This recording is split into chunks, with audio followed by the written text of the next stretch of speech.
Bonjour, nous sommes le 6 janvier et nous voilà en présence avec l'ange qui porte la vibration 58, c'est-à-dire l'ange Yeyalel. L'ange Yeyalel, c'est l'ange de la lucidité, c'est l'ange des facultés mentales. C'est celui qui apporte un grand sens de la justice.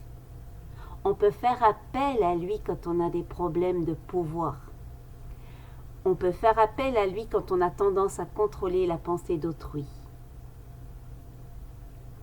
On fait appel à l'ange Yeyalel pour qu'il nous apporte l'aptitude au discernement, surtout quand on a tendance à se focaliser sur les détails, jusqu'à en perdre le fil des choses. Quand on a l'ange Yeyalel pour nous protéger, il est possible qu'on soit arrivé sur cette incarnation avec des problèmes d'émotions qui nous submergent. Et quand les émotions nous submergent, on a des problèmes relationnels et particulièrement des problèmes amoureux. Faites appel à lui pour les problèmes amoureux, pour être aidé à discerner l'essentiel de l'accessoire. N'oubliez pas, l'ange Yeyalel, c'est l'ange de la clairvoyance. On peut faire appel à l'ange Yeyalel si on a tendance à vouloir imposer nos idées parce que les idées des autres peuvent nous faire peur, parce qu'on pourrait perdre dès lors notre pouvoir en les acceptant. On donnerait le pouvoir à l'autre. C'est difficile, mais c'est une grande prise de conscience. Si on a envie de travailler avec cet ange-là, de se regarder et de voir les murs qu'on a construits entre nous et les autres. C'est le moment de reprendre notre pouvoir intérieur envers nous et plus envers les autres. Quand on est comme ça, un peu abusif, on ne s'en rend pas compte. Mais il y a toujours un moment dans notre vie où ces choses nous reviennent. Ça s'appelle l'effet miroir.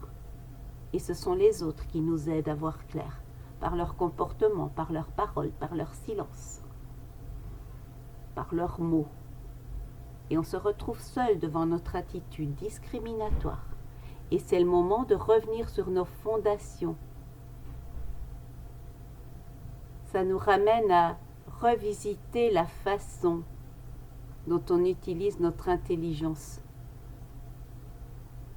Et de constater qu'elle est peut-être un peu trop tournée vers le cerveau gauche, vers l'analytique, en ne tenant pas suffisamment compte de notre cerveau global et créatif qu'est le cerveau droit. L'ange Yeyalel, c'est l'aptitude au discernement, loin de l'obsession. Et surtout lorsqu'on se focalise sur les soucis. Ce n'est pas facile quand on est né sous cet ange de prendre conscience. Parce qu'il est possible qu'on soit une personne hyper organisée, hyper analytique, hyper sensée. Et dans nos sociétés occidentales, ce sont des qualités. Tant qu'on se sent bien, mais vient toujours un moment où on nous fait le cadeau. Oui, je dis bien le cadeau, parce que toute opportunité est un cadeau de se retrouver devant un certain malaise. Et c'est le moment d'aller regarder de l'autre côté du versant.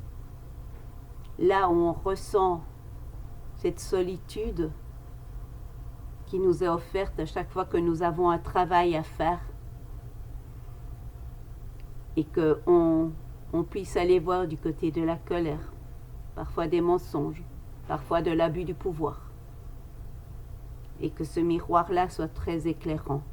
Faites appel à l'ange quand ces moments arrivent. C'est une grande prise de conscience que de voir de ce côté-là. Et nous avons tous ce côté en nous, qu'on soit ou pas sous la protection de cet ange en tant qu'ange gardien.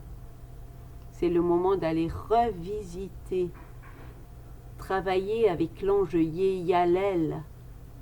C'est acquérir une force mentale une grande logique. C'est devenir lucide sur soi, autour de soi, c'est la maîtrise des impulsions. C'est aussi la grande compréhension des structures divines. Celle qui va nous permettre d'aller nous parfaire, d'aller transmuter ce qui est resté dans l'ombre. Je vous souhaite un beau voyage. Si vous voulez vous abonner, vous pouvez cliquer ici sur le petit rectangle à droite, à notre droite à tous. Et je vous retrouve dans 5 jours avec un nouvel ange. D'ici là, passez un beau moment de revisite. Passons un bon moment, parce que je me mets vraiment dedans. Passons un bon moment de revisite de nos manques d'humilité intérieure.